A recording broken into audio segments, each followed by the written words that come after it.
Good. Okay. Hi, welcome to my first video on this channel. My name's Indy and this is going to be a YouTube channel primarily focused on plants, sustainability, and DIYs. So if you're into any of that stuff, I'm, so excited to have you here. This is going to be a little awkward because this is my first video and I don't really know what I'm doing, and I've tried to do YouTube before and I always feel really awkward doing it, so bear with me. I hope I get better as we go along. Today I'm gonna do an easy video. I'm just gonna do a video showing you some of my current favorite plants. These plants are in a combination. Some of them are in soil, some of them are in leca. I'm kind of in the process of trying to transition most of my plants to leca. I don't think I'm going to transition all of them to leca. I can go into like a whole video about why if you're interested in that. But yeah, I have like half of these are in leca and half are in soil right now. So this is the first plant that I want to show you, and it's kind of big, so it's not going to fit into the whole frame. This is a Thai Constellation Monstera. I got this for my birthday in July, and when I got it, it was just this one leaf here, which is huge. And then this leaf just popped out pretty recently. So I'm pretty happy with it. It's doing very well. This one's in soil.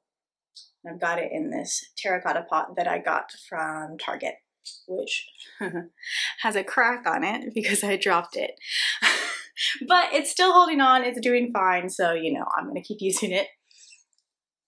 So I like this. I also have the Albo Variegata version as well. This one just happens to be doing better and thriving, and I just love the variegation on it. I think it's beautiful. This one looks like a little heart, which I think is so cute. I mean, look at that. That's amazing. Like, oh my gosh. So I was so excited to get this plant for my birthday. It's still, I think right now, currently my number one favorite. I love them. I think they're so easygoing. They're not very high maintenance in comparison to the Albo Variegata, which I feel like is a little more high maintenance in my personal opinion. This one, I really don't have to worry about too much. I don't have to baby it. It takes water once a week, fertilizer every other week, and is doing just fine. I will probably convert this to leca eventually, just not right now because I'm not super experienced with leca, and this is kind of a more like expensive, rare plant. So it's not something I'm really willing to experiment on yet. Okay, the next plant I'm going to show you is a little bit more of a common plant. I also got this for my birthday, but I didn't buy it myself. I got it from my friend Joelle. So Joelle, if you're watching this, thank you so much because it is one of my favorites right now. This is a Pepperomia Napoli. And I love the leaves on this. I think that's so pretty. They've got this like glittery sort of iridescent glow to them. It's currently in its nursery pot inside this terracotta little turtle. So cute. This terracotta pot was also given to me for my birthday. My friends know I love plants, so yeah. So I don't think I'm going to end up converting this one to leca. I can go more into why in another video. But I wanted to say, I think peperomias are so underrated. Like, a lot of people like phylodendrons and monsteras, and they're beautiful. But peperomias, I think, of all the types of plants, are probably my favorite just because they're so easy. This one is kind of like a sit it and forget it type of plant. So in my opinion, especially if you're a newer plant parent, peperomias are a great starter plant. They have a lot of different varieties, a lot of really cute ones. There's, for example, ones that look like this, that are more like with these textured leaves, which are gorgeous. And then there's the watermelon peperomia, which you've probably seen pictures of on Instagram if you're into plants. But I personally love these. They are so easy. They are Very tolerant of underwatering, overwatering. If you forget about it, it's fine. They're just not as finicky, and they have some of the most beautiful texture. So if you're a new plant parent, definitely look into getting a peperomia. So this next plant I'm going to show you is one of my newest plants. I just got them about 2 weeks ago, and it's a Phylodendron biliate. Biliate. This is the newest leaf. And then here's one of them. And this is the oldest leaf, which is gorgeous. I love the variegation. It's about the size of my hand here.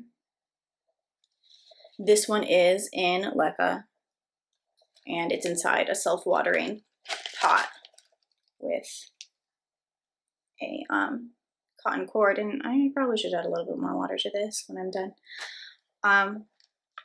I think this is so gorgeous. This is the variegated variety. There's also a green variety. The variegated variety tends to be a little bit more pricey than the plain green variety. Almost always you'll find that the variegated variety is slightly more expensive than the plain green variety of that same plant. It's just how it is. Variegation is, you know, the thing right now. So if you're looking for a variegated plant and you already have the non-variegated version, expect that the variegated one may cost a little bit more. This is doing very well. This was shipped honestly perfectly. I live in Texas. I thought that we were going to have a huge issue. I thought I was going to lose these leaves. I was so concerned because it was so hot, and then USPS was having trouble, and it was a whole mess. And it was packaged so well. The seller did so well that it made it intact, all 3 leaves, and I think I've got some new ones coming out right here. Another little variegated baby. This is a variegated string of hearts. Get a little closer. So it's got all these cute little babies. It's just a cutting of a single string that I got off of Etsy a couple months ago, maybe 4 months ago. It's in this little baby pot, little 2-inch pot. It's so cute. I do also have the regular string of hearts. My regular string of hearts is a big pot, but the variegated string of hearts is a little bit more difficult to find. And when I saw this one on Etsy, it was what I felt was a very reasonable price into some of the more expensive prices that you're probably seeing right now because of the plant world boom that seems to be happening. I don't know if currently you can even find a variegated string of hearts for under $10. I did get this a couple months ago before the whole pandemic issue. So you may not find that price right now, but if you do get a chance to get your hands on this, this is a great plant, or the non-variegated version, for somebody who's maybe not like a super starter, but is sort of branching out into slightly more complicated plants. So these ones are doing really well because they've gotten the most light. They sit on a windowsill, but these other ones on the bottom, these other leaves, are a little bit more faded, and I think that's because it was dangling off of my shelf, and so like the sun was coming from this way, and so it was getting all this sun here, and then this wasn't getting as much. So now I'm trying to kind of be mindful and rotate it. Hopefully the new growth will be just as variegated, or if not more. Now this next one I'm going to show you is pretty common now, but when I first got into plants, it wasn't as common as it now is. Now you can find them, you know, at your local grocery stores. I know in Texas we've had some people find them at HEB, which is awesome because, you know, 2 years ago, this was not as easy to come by. This is a Monstera Adensonia. And I have several, but this plant right here is my current favorite of my Monstera Adensonia. And the reason for that is just because I love the way it looks. I think it's so cute. Like, I just think the way it's grown is really cute. This leaf in particular, I love the fenestrations on it. This one is in leca. It's doing well. I've noticed since I've converted this one to leca, it's actually been doing better than when it was in soil for me. These are pretty easy. I wouldn't say kind of like a moderate plant. The thing about them is that they do like moisture, they do like humidity, but they're a little finicky. Like if you overwater them, they get a little grumpy. And if you underwater them, they also get a little grumpy. So yeah, definitely more, in my opinion, an intermediate plant, but so beautiful and thankfully so much easier to come by now than it was maybe 2 years ago. One more plant for you guys, and that is this syngonium. This is a pink confetti syngonium. It's in this little pot right here that I got from Target. It's a little head. I think that's so cute. This one has been doing very well since being converted to leca as well. I got this as a little teeny baby like this from a local nursery. And when I got it, there wasn't very much variegation. Like, let me see. This is probably one of the oldest leaves. And it wasn't super variegated. As you can see, there's some little splotches. But since I've converted it to leca and since I've kind of figured out its light needs, which I keep this one on an eastern window, I've gotten very beautiful, almost half moon there, variegation. And then this big leaf too, which has a very pretty splotch, which I might do a different type of close-up because I don't know if you can see it there. See that? Okay. And it's been doing really well in leca. It wasn't doing as well in soil, but it wasn't not doing well either. I don't know if that makes sense. Like, it was growing, it was doing well, but I just feel like leca has made it do even better. I don't know if that makes sense. But I think these in general are a very good starter plant. I would rank them among the pothos as far as how easy they are. There's different varieties. Some are probably more difficult than others, just like with a pothos. If you get a traditional golden pothos, it's probably going to be easier than, let's say, like an Enjoy or a Marble Queen. This is pretty easy. They tolerate a little bit of underwatering. They tolerate a little bit of overwatering. And they're very vocal. Like, they let you know when they're thirsty. If they are thirsty, they'll start to droop. So like the leaf will start to do this number like that. And when it starts to droop, that's how you know it needs water.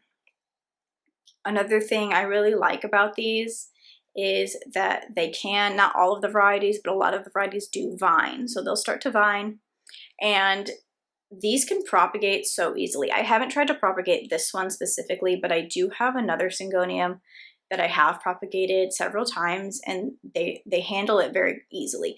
They transition from water to leca or soil very easily. Some other plants tend to have difficulty and get shocked by the process. And in my experience, these don't do that, very much like a pothos. So again, if you're a beginner plant lover, you're a beginner plant parent, try a syngonium. Try a syngonium, try a pothos, maybe even try a peperomia. Those are all pretty good starter plants. Well, I hope that you all enjoyed taking a look at some of my favorite plants today.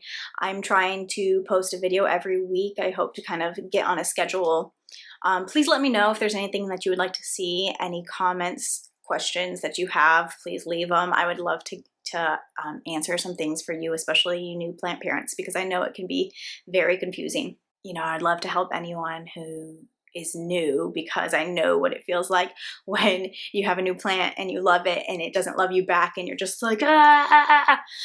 So definitely leave me comments. Thank you so much for watching. I'll see you next time. Bye.